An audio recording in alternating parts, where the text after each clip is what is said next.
Hello. Today we've got a calculus textbook called Calculus in the First Three Dimensions, written by Sherman K. Stein. Professor Stein is a mathematician who worked in topology.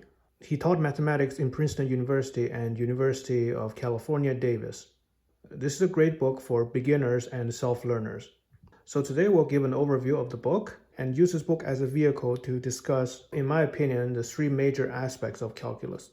Calculus is not a small subject. It is a language of all science and engineering, and the roots of most branches of modern mathematics. For calculus, there are at least three major aspects. First, you have the aspect that is routine, mechanical, algorithmic, whatever you want to call it, which can be summarized into a set of formulas for practical calculations. That is how calculus got its name, and that is the aspect that is usually emphasized the most in a traditional calculus course. I personally first encountered calculus through these type of courses. And the second aspect is the theoretical aspect. This is the beginning of analysis, which is an umbrella term of disciplines that deal with some kind of limiting, infinite process, as well as continuity, smoothness, that kind of stuff. So the theoretical aspect of calculus aims to define notions rigorously and explain why the formula works through a series of deductions, namely proofs. The theoretical aspect emphasizes rigorous conceptual understanding rather than routine calculations. And lastly, you have the modeling aspect as well, because after all, calculus was invented to solve practical problems. Those are the three aspects of calculus that, in my opinion, are the most important. However, you can argue there are other aspects. For example, a regular viewer of 3 Blue, 1 Brown may argue that there is also a visual aesthetic aspect, which I will not get into in this video. So given that calculus is such a multifaceted subject, how to teach calculus is a matter of heated debate among mathematicians, and sometimes quite bitterly. With that out of the way, let's take a look at the content. I recommend this book because it presents the three major aspects, yet at the same time at a level suitable for a first introduction to the subject. So the organization is somewhat unusual. We have part 1, the core of the calculus, and part 2, topics in calculus, and part 3, which is further applications of the calculus. So what does the core of calculus consist of? In a nutshell, calculus consists of three main ideas: the integral, the derivative, and their connection, which is stated in the fundamental theorem of calculus. Books start with the definite integral, which is typically introduced later after derivatives in the traditional calculus course. But this is a historically correct one because integrals have a much longer history than derivatives. So in chapter 3, the notion of limits and continuous functions were introduced rigorously. Once again, this is atypical compared to a traditional course because the limits are usually introduced before both derivative and integral. I like the approach here because the book tells you right away what calculus is about, rather than dwelling on technicalities. This way, even though the material is not presented in the most economic fashion, what it does is that it provides plenty of motivations why the notion of limits is of central importance to calculus. And 4, we have the more routine computational aspect that I mentioned earlier. The law of the mean. Nowadays, it is usually called the mean value theorem. The mean value theorem is the foundation of all applications of the derivative, such as curve sketching, optimization, and so on. And chapter 7 introduced the antiderivative. In traditional courses, the notion of antiderivatives is usually introduced in the chapter on integrals. But I prefer this organization because often antiderivatives and integrals are too easily confused. The notion of integral is actually much wider than antiderivatives.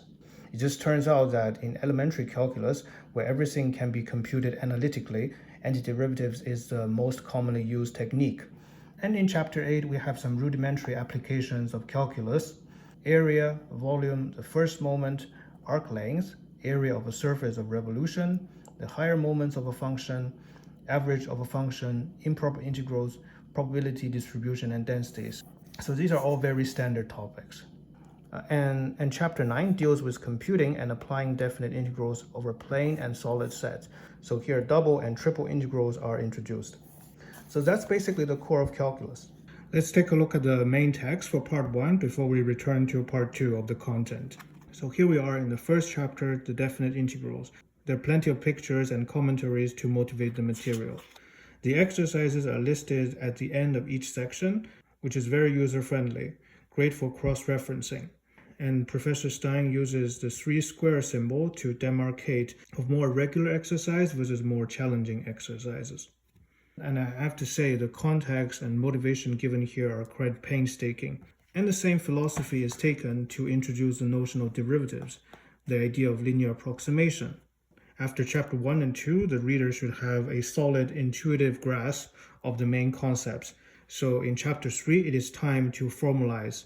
And here we have the formal rigorous definition of a Riemann integral. That is the standard epsilon and delta definition you would find in a real analysis textbook.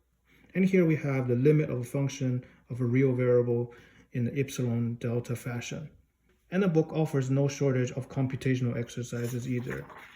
And here we have the law of the mean, or the mean value theorem, with its geometric interpretation. This section deals with a computational technique known as partial fractions for computing antiderivatives, trig substitution for computing antiderivatives. As we can see, there's lots of problems originating from geometry. Work done in emptying a tank. This is an example from physics. Integration with polar coordinates.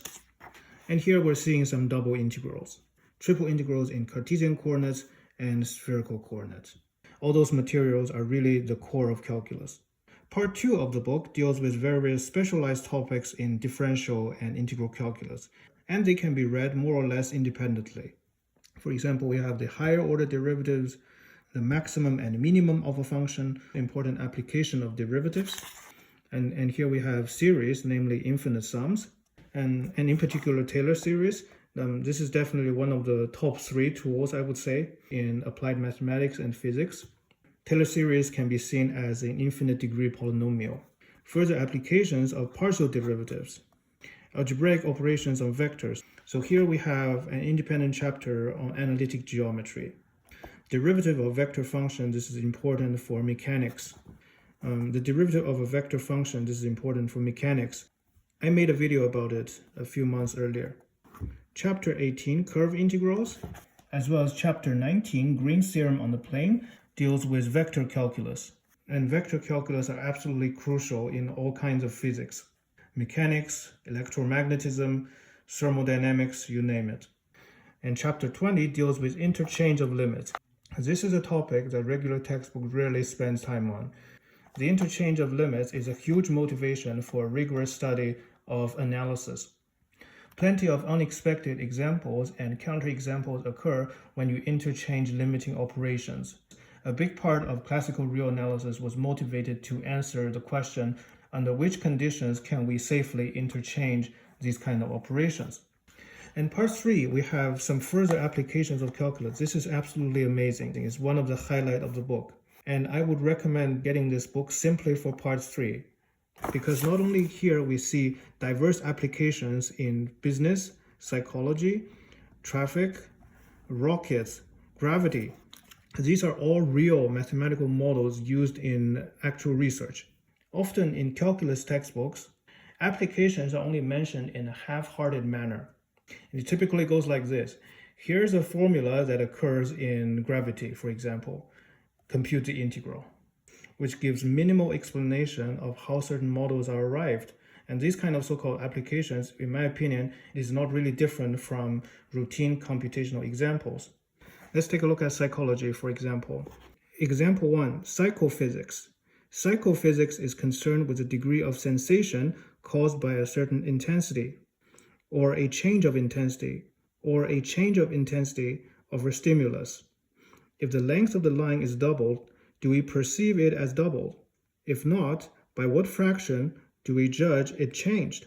And by what amount must the line segment be lengthened or shortened in order for the difference to be noticeable? So examples like this really dives into the modeling aspect of calculus.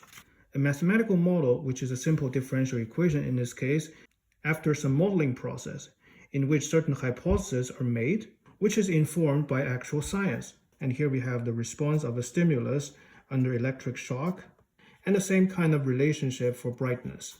And in order to assess the adequacy of such models, we'll have to look at some real data. So this showcases an actual process of doing applied mathematics. And here's an interesting question, that X and Y denote the arms budget of two rival nations. And the quantities X and Y are both functions of time. Here the hypothesis is made that X and Y satisfy a system of differential equations. In the model, there are some parameters, K1, K2, C1, C2, and so on. Some terms represent fatigue. Some terms represent the threat of rival nations. Some terms represent the general attitude of one nation about the other. These equations have been used to analyze Russian-American relations, in particular to decide Russia is motivated by ideology or nationalism. Very relevant even to this day. And the great thing is that it provides references to showcase really these are the actual models used in research. It is very rare that introductory calculus textbook would provide references. This is absolutely amazing. And here we have more applications on traffic. And of course, how can the book forget Newton's law and Kepler's laws? This is the problem that basically kickstarted modern calculus and is treated in detail. And Dover Publications have a solution manual, which I only think have answers but not full steps, online. And I'll leave the link in the video description. So yeah, that's the end of today's video. This is definitely among one of my favorites. It does not cover everything in, for example, university courses usually named Calculus 1, 2, or 3, but it is a solid introduction. And if you're new to the subject, or even a veteran of the subject, you can learn a lot from it. What's your favorite calculus text? Thank you very much for watching, and I'll see you next time. Bye.